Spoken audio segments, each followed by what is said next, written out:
Yeah, we're definitely worried about, people having to wait in several hour-long lines just to get into the park. Mindy Riesenberg is the chief of communications for the Grand Canyon Conservancy, a nonprofit group that supports the park. We had almost 5 million visitors last year at Grand Canyon, and now I think we're down to about 11 fee collectors for the South Rim for 5 million people a year. When we visited the canyon last weekend, visitors were waiting up to an hour and a half to enter the park. In New Mexico, Carlsbad Caverns National Park had canceled all ranger-led tours. Colorado's Florissant Fossil Beds National Monument announced it would be closed on Mondays and Tuesdays due to the staffing cuts. Cuts also impact ongoing projects visitors might not see. Hi there, my name is Suri Crowe, and you're watching the MeidasTouch Network. All right, if you're one of the millions of people who's planning a trek to one of America's great national parks or forests this summer, get ready for maybe a not exactly 5-star experience. A trip to one of this country's 63 national parks. Brace yourself for long lines, dirty bathrooms, and overflowing trash cans. We are just days away from peak season, and employees and park advocates say the Trump administration's cuts have put parks in crisis, hampering key services and forcing the closure of iconic destinations. The National Parks Conservation Association says the administration slashed 13% of park staff in just the last 5 months, even as tourism surges, with a record 331 million visitors to park sites last year. Our public lands are under attack by the Trump regime. The Grand Canyon, Yosemite National Park, Yellowstone are just a few among America's crown jewels. People come from all over the world to experience these cathedrals of nature. And for every dollar that's spent on our public land, on our national parks, they bring in $15 of revenue. What a great investment, right? According to the National Park Service under the Biden administration, which invested in our National Park Service, and also we can trust this information as accurate, the national parks contributed $55.6 billion with a B dollars to the U.S. economy, supported 415,000 jobs in 2023. And they boost every local economy that they're in. Think about it. Hotel accommodations, RV parks. I always think about Arizona, where I'm from.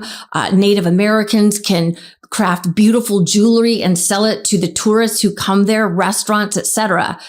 But Donald Trump, no surprise, is slashing and burning our national park system, starting with the Valentine's Day massacre this year, when more than 1,000 National Park Service employees lost their jobs under the Doge Bros cuts. And even though many of those fired employees were eventually reinstated by a federal judge, some of them did not return, and staffing was still extremely undercut. The Trump administration has left the National Park Service in crisis. So, Senator, your state is home to one of the 5 most popular national parks in the country, Rocky Mountain, and many others, I should say. What are you hearing about the situation in your parks? Well, I think they're going to do everything they can. These are professionals, but they've already lost 13% of staffing. And a lot of that's in Washington and kind of regional district managers, but a lot of it is rank and file as well.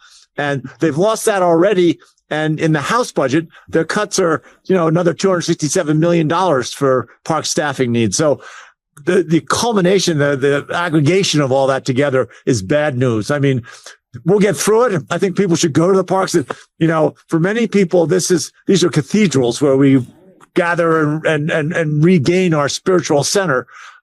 We need that now more than ever for many reasons, but we won't. I mean, I think the bathrooms won't be as clean. I think the organizing crowds and making sure that you don't have people every which way getting in each other's way. The experience won't be quite as good as it was before. But yet, according to Trump's Interior Secretary, Doug Burgum, in a recent congressional testimony, he says that the National Park Service is doing just fine, plenty of staffing. On fire, like, if we cut anybody, we're not going to be able to keep the parks open. The first number I got, slightly less than 50% of the permanent employees actually work in a park. They're working at a regional headquarters. They're working in some other location. They're working here in headquarters.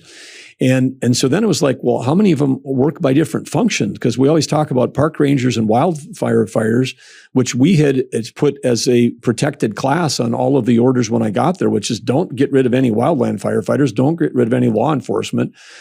We don't want any of that. So then it comes back in that of the 65,000 people in interior, 2,000 of them are listed as being in HR. I didn't hear anybody mention, please protect the HR positions.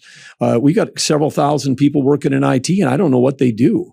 I'm trying to find out, but I know we've got gobs and gobs of contractors chewing up the budget, and I think that people in IT are hiring contractors to do their work. And so my thesis right up front is for all the mischaracterization and hyperbole that somehow taking a hard look at how we actually operate an agency of this scope and scale, that we can't have a substantial amount of savings, both in personnel cost and in dollars, and then actually end up with what all of us want, what all of you want, and what I want. I want more people in the parks. Well, according to data from the National Parks Conservation Association, which is an advocacy group for the National Park Service, the staffing losses are actually down 16.5% from the fiscal year 2023, again, under the Biden administration. So much better staffing levels under President Biden's administration. And as for the, quote, thousands of people working in IT and HR, according to Secretary Burgum, that's just not true. According to internal data that the conservation group provided, there were only 448 IT and HR positions across the National Park Service as of May 13th. So that's roughly 2% of the entire workforce. Nice try, Secretary Burgum. Burgum, by the way, is quite buddy-buddy with the fossil fuel industry, and Trump Republicans want to open up millions of acres of our taxpayer public lands to the fossil fuel industry for mining and oil exploration, but without any regulation. They want to cut away all environmental regulations. So that in itself is an environmental disaster waiting to happen. Unlike the Biden administration, which invested in the care of our national park system, House Republicans have passed a spending cuts bill that would strip $210 million from the National Park Service budget. So we're talking about even more staffing cuts than there already exist. Another $22 million from maintenance and repairs. So let's say you go to a national park this summer and you want to use the restroom. There's a good chance that maybe it's broken or something's busted.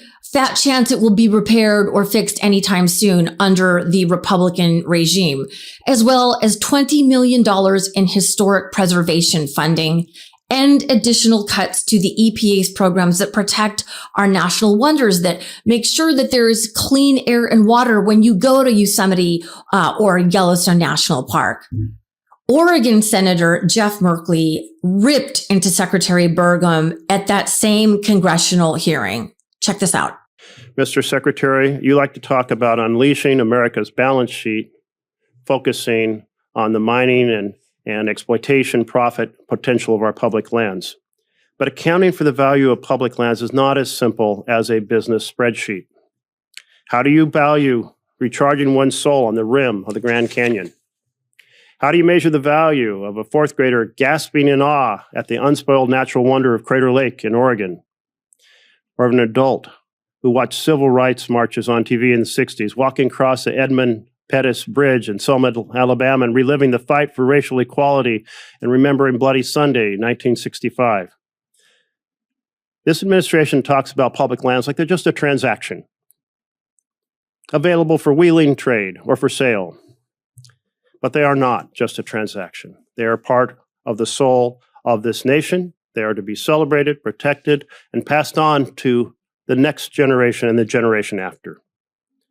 Our national park sites, our national wildlife refuges, our national landscape conservation system belong to the American people. They are not for sale.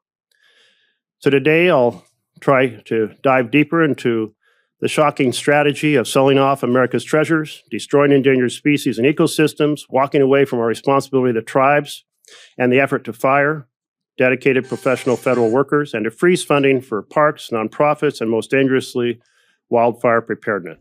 Fire training specialist Linda Jones joined the Park Service to serve her country. Both my parents are veterans. They served in the military, and they instilled in me the importance of public service. While Thursday's rulings have reinstated her position at Glen Canyon National Recreation Area, at least temporarily, the Trump administration has appealed.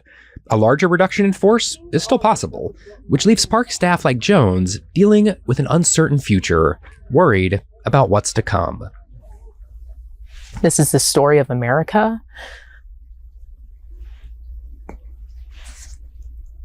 The story of the people who live here. And it doesn't matter your background or where you're from. These places belong to all of us. And they really are America's best idea. You know, I got kind of emotional putting this story together. I am a proud Arizona girl at heart. I will always consider Arizona my home. And as many of you know, I've gone through a lot of health struggles over the last 2 years. And I've really been longing to go home and just touch red Arizona dirt, just experience the gorgeous skies and the desert there, and take a trip to the Grand Canyon, go back to the Grand Canyon of my youth, and the many incredible national parks that we have in Arizona. So the idea that park rangers and the people who have devoted their lives to the upkeep, the education, and the science of protecting these national treasures matters so little to this corrupt Trump government is truly heartbreaking. But here's what we can do. Spread the word. Share this video. Tell people that our national park system is under major danger under the Trump regime. Because here's the deal. Everyone loves our national parks. Yes, that includes MAGA heads and Trump supporters. They're going to be showing up by the millions this summer too. So this is something that we can all agree on, that our national treasures are worth saving. So encourage people to contact their representatives, and you do the same. Call your reps in Congress and tell them that this is not acceptable, that you are not down for the pillaging of our national treasures so that Donald Trump can grift yet more money off of his fossil fuel cronies. And lastly, if you do visit a national park this summer, please be kind to the staff. They're working hard and they're on a skeleton staff as it is. In fact, there will be a lot of volunteers just working to keep our national park system open because things are such a mess right now. So let's be kind to these people. Let's be patient. You're probably going to be waiting a long time. Bathrooms may be closed. I shouldn't have to say this, but let's remember to pick up after ourselves. I'm always shocked because I live near a nature preserve, how many people just trash this wildlife area, leave behind all kinds of things. And it really horrifies me because, you know, once our national park system is desecrated or destroyed, and remember, we don't have the same number of park rangers that we have in the past who can go and bust people for kicking down, you know, historical rock formations, etc. So it's up to us to protect these national parks, these treasures, these gorgeous cathedrals. Let's collectively work to preserve them while we're living through this fascist authoritarian regime. Okay. And pray that they will see a better day and that we will too. I know we can do this together, not to sound corny or anything, but the national park system is truly where you can reset your soul on the north rim of the Grand Canyon, camping in Yosemite, and good time to get away. So let's work hard collectively to be kind to one another and to be kind to nature, because we get one chance to save it. All right. On that note, thank you for watching. Remember, courage is contagious. And as always, peace.